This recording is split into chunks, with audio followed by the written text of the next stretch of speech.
Hello दोस्तों। तो आज हम लेकर आए हैं पीआरटी केवी में कैसे रिक्रूटमेंट होगा। ठीक। तो सबसे पहले इसके क्राइटेरिया को देखते हैं। इसके क्राइटेरिया में क्या क्या है। इसके क्राइटेरिया में है 12th होना चाहिए, 12th पास आउट हो। उसके बाद आप डीएलएड किए हुए हों या बीएलईडी किए हुए हैं और सीटेड पेपर 1। बीएलईडी क्या होता है?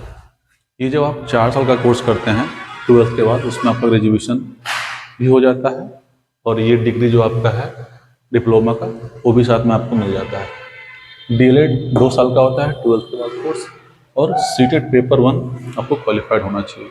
ये अपेयरिंग नहीं होना चाहिए, क्वालिफाइड होना चाहिए, तभी आपको फॉर्म भरने को मिलेगा। एज की बात करें तो एज 30 ईयर्स जनरल लोगों के लिए, और उसके बाद एक एज रिलैक्सेशन भी है। ओबीसी को 3 साल का रिलैक्सेशन, एससी एसटी को 5 साल का, और वोमेन को 10 साल का एज रिलैक्सेशन है। एक बात इसमें आप लोग ध्यान रखेंगे कि अगर किसी दो लोगों का सेम मार्क्स आ जा रहा है इंटरव्यू में भी और रिटर्न में भी, तो वहाँ पे जिनका एज ज़्यादा होगा प्रायोरिटी उनको दी जाएगी। ये लेवल 6 का जॉब है, यानी कि आपको 4200 ग्रेड पे लगभग मिलेगा। 35,000 बेसिक सैलरी से लेके आपको 1,12,000 तक मिलेगा। मोड ऑफ सिलेक्शन क्या होगा? सबसे पहले एक रिटन एग्जाम होगा। रिटन एग्जाम 180 नंबर का होगा। उसके बाद डेमो और इंटरव्यू होगा, जो कि दोनों मिला के 60 नंबर का होगा। आप देख सकते हैं क्वेश्चन कितने आएंगे आपको, तो 180 क्वेश्चन आएंगे। प्रत्येक क्वेश्चन एक एक मार्क्स का होता है, तो टोटल मार्क्स हो गया आपका 180, और प्रत्येक क्वेश्चन के लिए आपको 1 मिनट का टाइम मिलेगा, तो टोटल टाइम हो गया आपका 180 मिनट। अब बात करते हैं कि सिलेबस क्या क्या होगा सर। सिलेबस में क्या क्या आएंगे, तो हम इनको पार्ट्स में बांट दिए हैं ताकि आपको समझने में आसानी हो। तो पार्ट 1 में हम रखे हैं इंग्लिश और हिंदी को। इंग्लिश और हिंदी आपको 10-10 मार्क्स का पूछा जाएगा। पार्ट 2 में है जीके, रीजनिंग और कंप्यूटर लिटरेसी। तो जीके, जीएस और करंट अफेयर्स मिला के आपको 10 मार्क्स का पूछा जाएगा। रीजनिंग आपको 5 मार्क्स का पूछा जाएगा, और कंप्यूटर लिटरेसी आपसे 5 नंबर का पूछा जाएगा। थर्ड पार्ट में पेडागोगी है। पेडागोगी आपको 60 नंबर का पूछा जाएगा, जो काफ़ी इंपॉर्टेंट हो जाता है। पार्ट 4 में है सब्जेक्ट स्पेसिफिक, जो कि 80 मार्क्स का है। ये थोड़ा सा डिफरेंट हो जाता है टीजीटी और पीआरटी में। टीजीटी और पीजीटी में ये 100 नंबर का पूछा जाता है, बट पीआरटी में 80 मार्क्स का पूछा जाता है। और कुछ कुछ चीज़ कॉमन है, जैसे ये टीजीटी में भी कॉमन है, पीजीटी में भी कॉमन है, ये भी कॉमन पार्ट है। पेडागोगी टीजीटी और पीजीटी में 40 मार्क्स का पूछा जाता है, यहाँ पे 60 मार्क्स का पूछा जाता है। यहाँ पे डिफरेंस है। सब्जेक्ट स्पेसिफिक में क्या पूछेगा पीआरटी में, तो आपको एनसीईआरटी बेस्ड होगा, जो आपको 1 to 5 तक में है उसका एनसीईआरटी बुक से भी पूछा जाएगा। हिंदी, इंग्लिश, मैथ्स और ईपीएस, ये 4 सब्जेक्ट होंगे, और चारों सब्जेक्ट्स में आपको 20-20 मार्क पूछा जाएगा। तो आप देख सकते हैं यहाँ पे हिंदी और इंग्लिश का जो वेटेज है थोड़ा सा बढ़ जाता है। 10 मार्क्स का यहाँ पे है, 20 मार्क्स यहाँ, यानी कि 30 हो गया।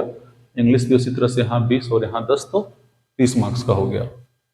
उसके बाद आपका मैथ्स है और ईवीएस है, एनसीईआरटी बेस्ड होते हैं ये। उसके बाद लेवल दिया है, जो क्वेश्चन पूछने का लेवल होगा वो 12th तक होगा, अब तो 12th। कहने का मतलब हुआ कि सिलेबस तो वही रहेगा 5 एनसीईआरटी वाला, लेकिन उसके लेवल्स होंगे। जैसे मान लीजिए कोई टॉपिक है प्रॉफिट लॉस, चाहे जो मल्टीप्लाई करना है, तो मल्टीप्लाई करने का जो स्तर होगा वो थोड़ा सा हाई होगा।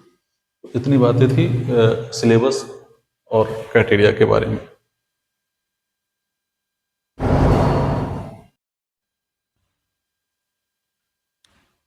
तो देखिए, जैसा कि मैंने बता दिया कि कितने क्वेश्चंस आएंगे, क्या क्या सिलेबस होगा, कितने मार्क्स के आएंगे।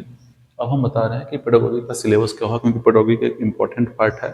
आपको 60 नंबर का पूछा जा रहा है। तो सबसे पहला है अंडरस्टैंडिंग लर्नर्स, ये आपको 15 नंबर के आएंगे। अंडरस्टैंडिंग टीचिंग लर्निंग 15 मार्क्स का। क्रिएटिंग कंडीसिव लर्निंग, ये आपको 10 मार्क्स के आएंगे।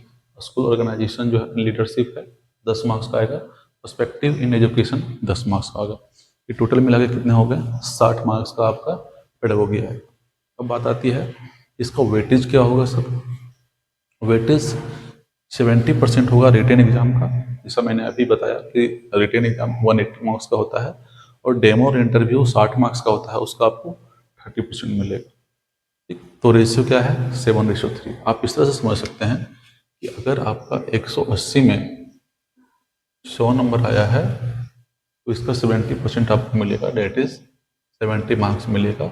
और मान लीजिए कि आप इंटरव्यू में 30 मार्क्स लाते हैं, 60 में से 30 मार्क्स लाते हैं, तो इस पर आपको 30% मिलेगा, यानी कि 9 मार्क्स मिलेगा।